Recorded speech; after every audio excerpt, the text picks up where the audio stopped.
Hello दोस्तों, welcome to my channel. आज हम इस वीडियो में बाबर का भारतीय अभियान यानी बाबर भारत में कैसे आया और यहाँ पर आकर इसने भारत पर कैसे 300 सालों तक राज किया। पहले बाबर किया, फिर बाबर के बेटा हुमायूं, फिर हुमायूं का बेटा अकबर, फिर अकबर का बेटा जहांगीर, फिर जहांगीर का बेटा शाहजहां, फिर शाहजहां का बेटा औरंगजेब। इतने सारे मुगल वंशों ने भारतीय उपमहाद्वीप पर 300 सालों तक राज किया। तो आखिर इसकी स्थापना किसने की, कैसे ये भारत में आए? ठीक है, तो चलिए इस वीडियो में हम जानेंगे ये जो बाबर है कैसे भारत में आया। तो देखिए, बाबर को भारत की राजधानी दिल्ली में आकर युद्ध करने के लिए निमंत्रण भेजा गया कि वह दिल्ली में आए और युद्ध करे। अब ये निमंत्रण कौन भेजा? तो देखिए, उस समय दिल्ली सल्तनत के सुल्तान इब्राहिम लोदी का राज था। ठीक है, उस समय दिल्ली सल्तनत के सुल्तान कौन थे? इब्राहिम लोदी, यानी कि लोदी वंश का शासन था। ठीक है, अब देखिए, ये जो इब्राहिम लोदी है इसके एक चाचा थे जिनका नाम था आलम खान। क्या था? आलम खान। ठीक है, और एक था राणा संगा। क्या? राणा संगा। ये दोनों ना इब्राहिम लोदी से जलते थे। वे चाहते थे कि इब्राहिम लोदी गद्दी पर से हट जाए और हम लोग शासन करें। ये दोनों, ये इब्राहिम लोदी के खास चाचा थे। ये क्या थे? चाचा था। ठीक है, और ये एक राणा संगा था। ये दोनों चाहता था कि इब्राहिम लोदी गद्दी पर से हट जाए और हम लोग शासन करें।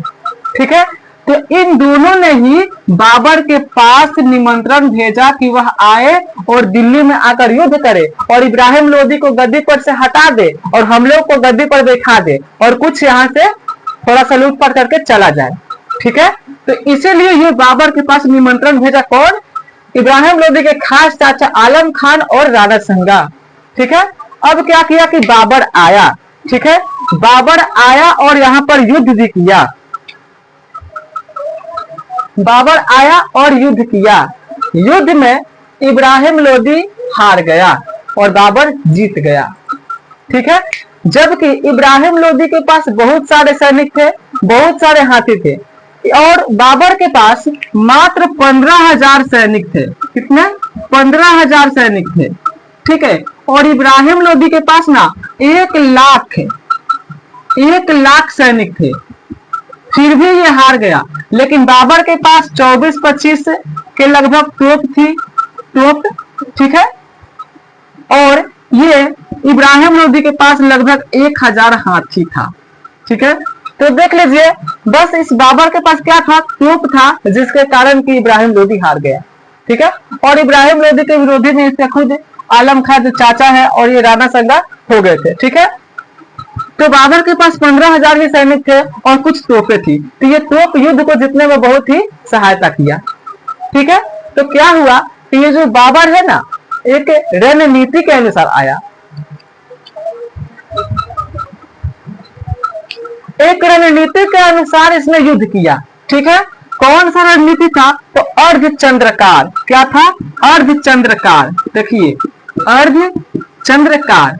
जिस तरह से महाभारत में चक्रव्यूह की रचना की जाती थी युद्ध जीतने के लिए, उस समय अर्धचंद्राकार नीति को अपनाया जाता था। ये अर्धचंद्राकार क्या है? तो देखिए, क्या होती है, जो सेनाएं होती है वह चांद के आकार का इस तरह का आकार को धारण करेगी। ठीक है, चांद के आकार का हो जाएगी और इधर से जो सैनिक आएंगे लड़ने के लिए इधर से, तो ये जो बीच वाले सैनिक रहेंगे इससे युद्ध करेंगे और ये जो अर्धकार हुए हैं ये आकर इसको इधर से घेरेंगे। ठीक है, तो इसी नीति के अनुसार बाबर आकर इब्राहिम लोदी से लड़ा और युद्ध में जीत गया। जीतने के बाद क्या हुआ? ये लोग सोच रहे थे, आलम खान और राणा संगा, कि यहाँ से बाबर चला जाएगा। लेकिन बाबर कहा कि नहीं, हम नहीं जाएंगे, यहीं पर अपना निवास बनाएंगे, हम भारत को छोड़कर जाने वाले नहीं हैं।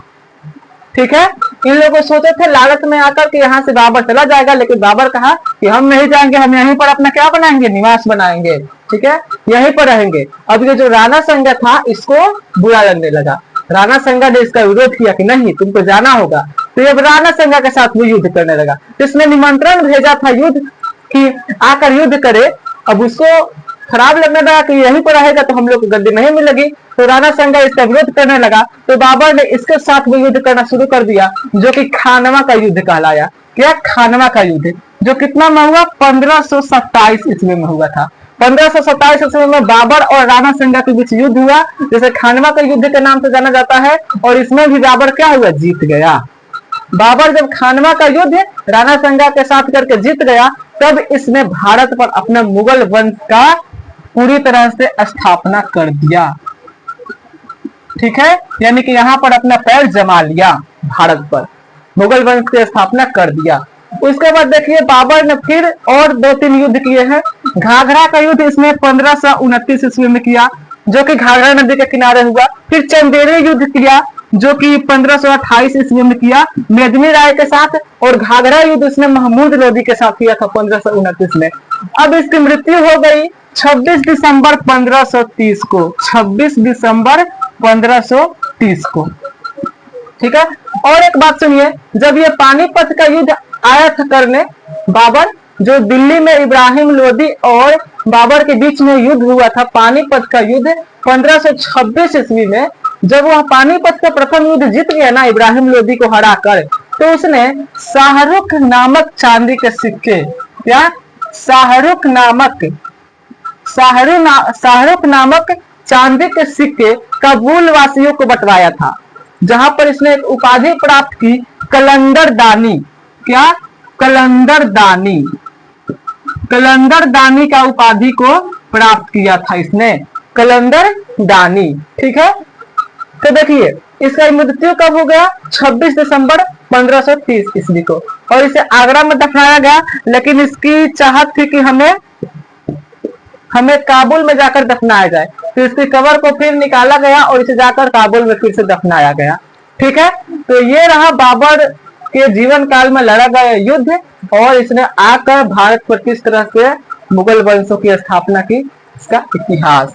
ठीक है, तो देखिए ये रहा हमारा बाबर का भारतीय अभियान, जो कि आकर यहाँ पर स्थापना की, और इसके पूरे खानदान ने यहाँ पर 300 सालों तक राज किया। उसके बाद क्या हुआ कि जब ब्रिटिश ईस्ट इंडिया कंपनी की स्थापना हुई, तो इस मुगल वंश का समाप्त हो गया। ठीक है, मुगल वंश समाप्त होगा और फिर अंग्रेज आ गए। फिर अंग्रेज आकर यहाँ पर 200 वर्षों तक राज किया।